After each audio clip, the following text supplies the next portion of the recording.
그리스도인은 일하는 사람입니다. 우리는 뭔가 일하기 위해서 그리스도인으로 존재하는 겁니다. 나는 힘이 없어, 지혜가 없어, 뭔가 일하기에는 부족한 점이 많아 하고 느끼는 사람들도 다 일할 수 있습니다. 일할 수 없는 연약한 사람은 이 세상에 아무도 없습니다. 뭔가를 하고 누군가를 도울 때에 인간은 삶의 자극을 받기도 합니다. 아베 피에르라는 프랑스 신부가 있는데 엠마우스 운동을 한 사람입니다. 엠마우스 운동은 집 없는 사람들에게 집을 지어주는 것입니다. 이 피에르 신부가 한참 그 준비 작업을 하고 있는데 누군가 달려와서 큰일 났다고, 아무개가 자살을 하려고 한다라는 거예요. 신부님이 달려가서 물었습니다. 왜 생을 포기하려고 합니까? 그러자 이 사람이 자기 이야기를 꺼냅니다. 어릴 때 고아원에서 자라났던 이야기, 고아원을 떠나서 고생스러운 삶을 전전했던 이야기, 결혼해서 가정을 이루고 행복하게 살 줄 알았는데 아내가 집을 버리고 떠나가고 빈곤 속에 처해 있는 자기의 처지를 생각해 보니까 살아갈 이유가 아무것도 없다라는 거예요. 그래서 그만 인생을 끝내려 한다라고 말합니다. 신부님이 대답합니다.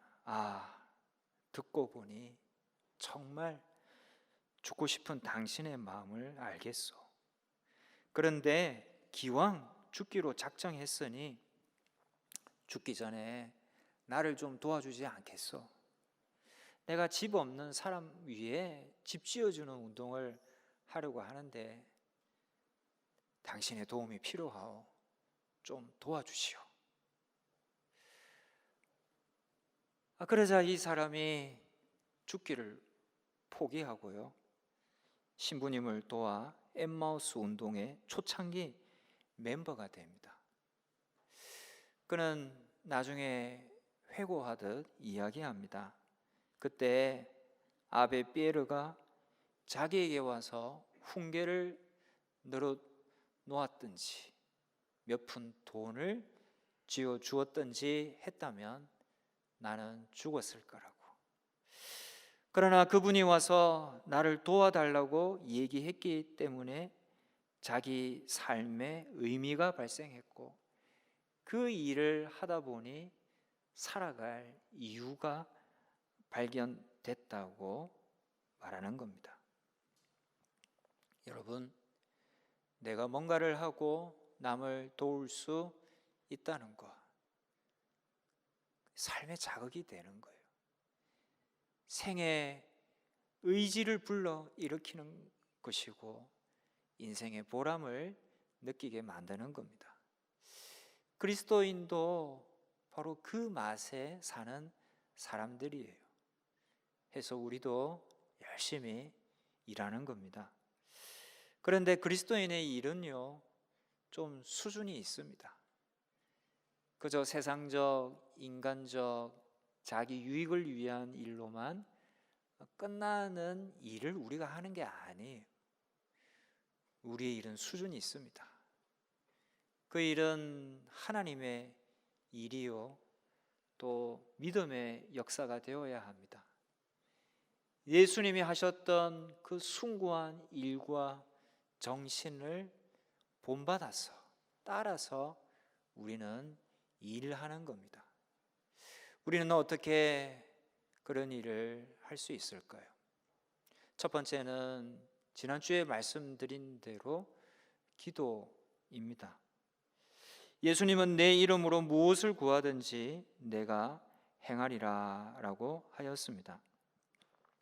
주님은 우리가 무슨 일을 하건 기도하기를 원하셨어요.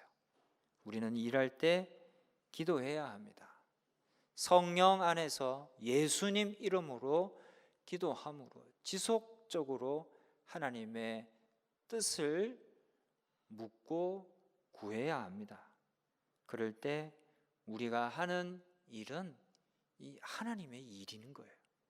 그럴 때 우리가 하는 일은 놀라운 믿음의 역사가 될 수 있는 겁니다. 여러분, 기도하는 걸 중요하게 여기세요. 기도나 하자가 아니라 기도부터 하자, 이렇게 되어야 합니다. 하나님, 저에게 깨달음과 분별력을 주세요. 길을 밝혀주시고 행해야 할 바를 알게 해주세요. 주님, 저에게 주님의 일을 감당할 수 있는 힘과 지혜를 더해주세요. 우리는 늘 그렇게 기도해야 합니다. 주님, 오늘 내게 허락된 이 시간, 주님께서 선물로 허락해 주신 이 24시간을 어떻게 무엇을 하며 보낼까요? 주님, 시간 경영 잘 할 수 있도록 도와주세요. 우리는 그렇게 기도함으로 주님의 일을 하는 거예요. 우리는 기도함으로 일할 수 있습니다. 두 번째는 성령입니다. 성령으로 일할 수가 있는 거예요. 본문 18절에 예수님은 제자들을 떠나시면서 그들을 고아와 같이 버려두지 아니하고 너희에게로 오리라 라고 말씀하셨습니다. 이 말씀을 예수님이 이제 부활 후에 잠깐 성천하시기 전에 잠깐 동안 제자들에게 오리라, 이런 의미로만 해석하시면 안 됩니다. 이 말씀은 그 이후의 상황까지도, 부활 승천 이후의 상황까지도 예수님께서 말씀하신 거예요. 그 이후에도 내가 너희를 고아와 같이 버려두지 아니하고 너희에게로 오겠다라는 거예요. 아니, 예수님은 승천하시면 하늘나라로 가시는데 어떻게 제자들에게, 우리에게로 오실 수 있다는 말입니까? 잘 이해되지 않는데요. 어떻게 그렇게 하시겠다라는 건지 그 내용이 16절에 나옵니다. 내가 아버지께 구하겠으니 그가 또 다른 보혜사를 너희에게 주사 영원토록 너희와 함께 있게 하리니 라고 하셨습니다. 예수님의 말씀의 뜻은 바로 보혜사를 보냄으로 내가 너희에게 가겠다, 보혜사를 보냄으로 너희를 고아와 같이 버려두지 않겠다라고 하신 겁니다. 여러분, 보혜사가 뭡니까? 14장 26절에 보면요, 예수님께서 분명히 짚어주십니다. 보혜사 곧 아버지께서 내 이름으로 보내실 성령이라고 말씀해 주셨습니다. 보혜사는요, 바로 성령이십니다. 주님은 성령을 보혜사라고 칭하신 거예요. 보혜사는 우리말로는 보호하시고 은혜 주시고, 사는 스승사자입니다. 가르쳐 주시는 분이라는 뜻이고, 이제 영어로는 헬퍼 또는 카운슬러, 이 정도 의미인데, 본문 16절은 성령을 가리켜 또 다른 보혜사라고 말씀하셨습니다. 또 다른이라는 말은 성령 외에 다른 보혜사가 또 계시다라는 것이죠. 그 보혜사는 누구입니까? 그분은 예수님 이십니다. 예수님은 하나님 나라에 가시면 하늘과 땅의 모든 권세를 가지고 하늘 보좌 우편에 앉아 계실 거예요. 거기서 예수님은 뭘 하실까요? 요한일서 2장 1절에 보면 이런 말씀이 나옵니다. 만일 누가 죄를 범하여도 아버지 앞에서 우리에게 대언자가 있으니 곧 의로우신 예수 그리스도시라. 하늘나라에서 예수님은 우리를 위한 대언자가 되신다라는 거예요. 우리가 죄 지었을 때 우리를 변호해 주신다라는 겁니다. 그것을 대언자라고 했는데 이 대언자의 원어가 파라클레토스이고요. 요한복음 14장 16절에 나오는 보혜사, 이것도 원어가 파라클레토스, 동일한 단어를 사용하고 있습니다. 그러니까 성령이 이 땅에 오셔서 우리를 도와주는 보혜사시라면 예수님은 하늘나라에서 하나님 보좌 우편에서 우리를 도와주시고 변호해 주시는 보혜사이시라는 겁니다. 바로 이 보혜사 성령으로 말미암아 우리는 고아와 같은 처지가 되지 않는 거예요. 고아의 삶을 경험하신 분이 계실지 모르겠는데요. 경험하지 않아도 참 그 인생이 어렵다라는 걸 넉넉히 짐작할 수 있습니다. 고아는요, 100m 경기에 비유하면 남들은 다 출발선상에 서 있는데 그는 저 뒤에서 출발하는 겁니다. 아무리 달려도 그 앞서간 사람들을 따라잡기란 굉장히 어려운 일이죠. 역부족일 경우가 많습니다. 고아는요 또 참 외롭습니다. 친구들과 낮에 신나게 놀다 해 떨어지면 친구는 다 부모가 기다리는 집으로 돌아가죠. 돌아갈 때가 있습니다. 하지만 고아는 돌아갈 때가 없습니다. 내버려지기 쉽습니다. 누가 살뜰히 챙겨주지 않습니다. 외롭고 힘없는 이가 고아입니다. 우리가 세상에서 딱 그런 처지에 놓이기 쉬웠는데 이 성령이 오신 거예요. 성령이 오셔서 나와 함께 하시는 거예요. 그래서 고아 신세에서 벗어나는 거예요. 성령이 오셔서 어디에 머무시나요? 17절 끝에 보면 너희 속에 계시겠음이라 라고 했습니다. 성령님이 우리와 함께 우리 속에 거하시는 거예요. 세상은 그분을 알지 못합니다. 하지만 그리스도인은 그분이 나와 함께 하시고 내 속에 거하심을 느낍니다. 얼마나 오랫동안 거하실까요?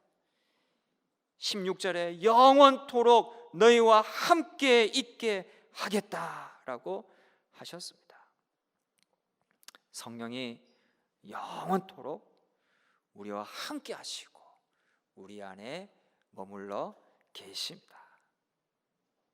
이 성령으로 인해 어떤 일이 벌어질까요? 20절 보십시오. 그 날에는 내가 아버지 안에 너희가 내 안에 내가 너희 안에 있는 것을 너희가 알리라 라고 했습니다. 성령 하나님이 우리 안에 거하시게 되면요, 하나님 보좌 우편에 앉아 계신 그 예수님이 동시에 우리 속에도 있게 된다라는 거예요.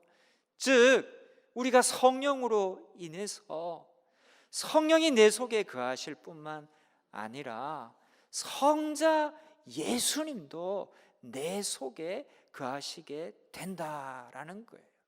특별히 20절은 내가 너희 안에 너희가 내 안에 거하리라. 이것은요, 주님과 나와의 연합을 표현한 겁니다. 내가 그리스도와 연합하게 된다라는 것입니다. 주님과 연합한다라는 것은 놀라운 일이죠. 신비스러운 일입니다. 내가 주님과 연합해서 살아간다라는 것은요, 엄청나게 위로가 되고 힘이 됩니다. 우리가 그것을 느끼고 깨닫고 확신할 때요, 일할 수가 있습니다. 힘이 생깁니다. 지혜가 생각나는 겁니다. 그래서 우리는 일할 때 성령으로 일해야 하는 거예요. 성령으로 주님과 연합해서 일해야 하고, 성령으로 비로소 우리는 주님의 일을 잘 감당할 수가 있는 것이죠. 믿는 자는 누구나 성령을 받습니다. 그러나 모든 그리스도인들이 다 성령 충만을 받는 것은 아닙니다. 우리가 주의 일 하기 위해서는요, 그런데 이 성령 충만해야 합니다. 그래야 주의 일 잘 감당할 수 있습니다. 그 성령 충만은 어떻게 받나요? 제일 좋은 비결이 있습니다. 말씀과 기도입니다. 왜 사순절에 자꾸 성경 읽으시라고, 우리 기도합시다라고 시도 때도 없이 고면합니까? 그것이 성령 충만 받는 비결이기 때문입니다. 여러분, 이 사순절에도 우리 복음서 읽읍시다라고 권면 드렸는데 제발 순종하십시오. 좋습니다. 그럴 때 우리가 성령 충만해서 일 잘할 수가 있는 거예요. 그런데 여러분, 내가 성령 충만 받았는지 어떻게 알 수 있을까요? 성령 충만 받은 증거는 뭘까요? 그것은요, 사랑입니다. 내가 성령 충만한데 사랑은 없어. 이건요, 틀린 말이에요. 모순입니다. 성립되지 않습니다. 성령 충만 받은 결정적 증거는요, 확실한 증거는요, 그건 바로 사랑입니다. 그 사랑을 위해서 우리에게 막 사랑을 채워주시려고 보혜사 성령이 오신 거예요. 사랑으로 일하는 사람이 성령 충만 받은 사람이요, 주님과 연합한 사람입니다. 교회 일을 하든 가정 일을 하든 세상에서 직장 일을 하든 사랑으로 하면, 사랑으로 주변 사람들을 살피며 일하면 성령 충만함 받은 사람이에요. 그 사람이 바로 주님의 일 하는 것이요, 믿음의 역사를 이루는 사람이 되는 거예요. 그래서 본문 15절에도 너희가 나를 사랑하면 나의 계명을 지키리라 라고 했습니다. 사랑이 있을 때 주님 주신 계명, 주님 맡겨주신 사명 잘 감당할 수 있다라는 거예요.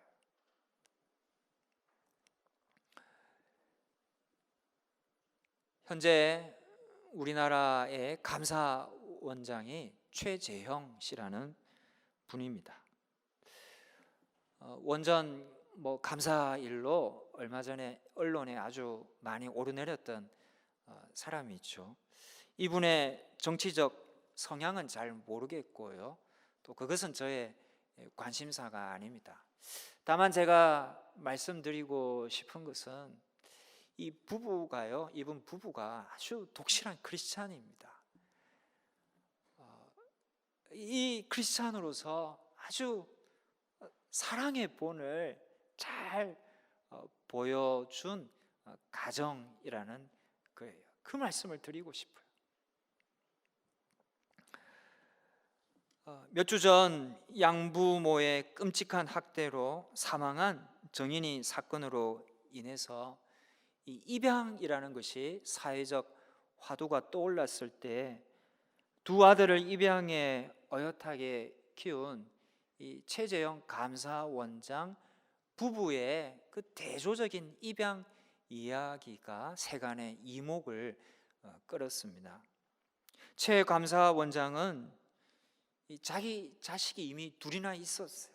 잘 자라고 있는데 2000년에 막내 아들 진호를, 그리고 2006년에 큰 아들 영진이를 차례로 입양했습니다.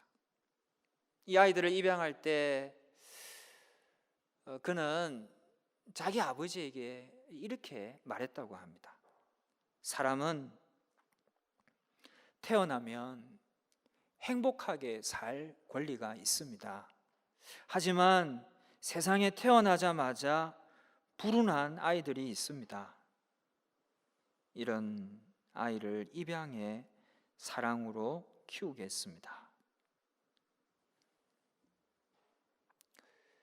이 몇 문장 안 되는 짧은 글이었지만 이 글을 접했을 때에 너무나 큰 울림이 느껴졌습니다. 그는 그렇게 아버지에게 말했을 때 그 아버지도 허락할 수밖에 없었어요. 그래서 아이를 입양해서 정말 자기 자식처럼, 물론 여러 가정에나 있는 문제들이 그 가정에도 다 있었습니다. 그러나 똑같이 자기 자식처럼 여기고 사랑으로 잘 키워서 지금 둘 다 어엿한 청년이 되었습니다. 사진이 있는데 하나 보여주시죠. 저렇게 두 아들을 입양했어요. 잘 자라났습니다. 여러분, 저는 모습이라고 생각합니다.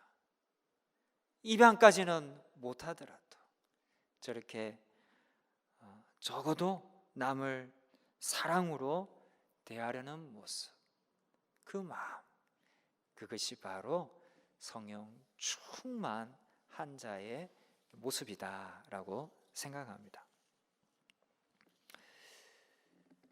인간은 참 연약합니다. 날씨만 좀 추워져도요 못 견뎌요. 얼마 전 미국 텍사스에 한파가 몰아닥쳐서 죽는 사람이 속출을 했습니다. 인간이 참 약한 거예요. 한창 추울 때 안양천에 나가본 적이 있었어요. 굉장한 추위였습니다. 막 추워서 못 살 그런 낮은 기온이었는데 안양천에 갔더니 놀랍게도 그 찬 강물 위에서 뭐가 있었을까요? 오리가 아주 유유하게 헤엄치며 더 신나게 막 즐겁게 놀고 있는 거예요.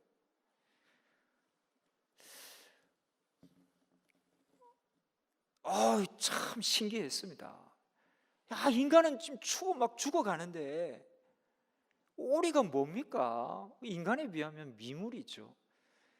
그 미물은 인간보다 훨씬 이 낮은 체온도 잘 견뎌내는 거예요.